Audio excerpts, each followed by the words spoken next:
भुसावळ शहर गुन्हेगारी प्रवृत्तीचा केंद्रबिंदू बनत आहे।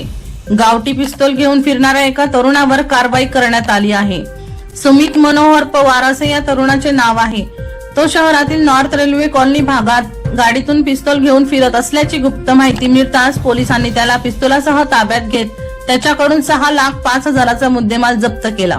जळगाव जिल्ह्यात गणपती उत्सव साजरा होत असल्याने पोलीस अधीक्षक doctor Maheshwar Reddy, upper police अधीक्षक अशोक नखाते यांच्या सूचनेनुसार तसेच पोलीस निरीक्षक बबन आव्हाड यांच्या मार्गदर्शनानुसार भुसावळ शहरात स्थानिक गुन्हे शाखेचे पोलीस उपनिरीक्षक Dattatray Pote, police head constable Kamalakar Bhalchandra Bagul, police head constable Gopal Gawade, police head constable Sangpal Rajaram Tayde, Pravin Pundlik Bhalerao, police constable Sachin Pod हे पेट्रोलिंग करीत होते।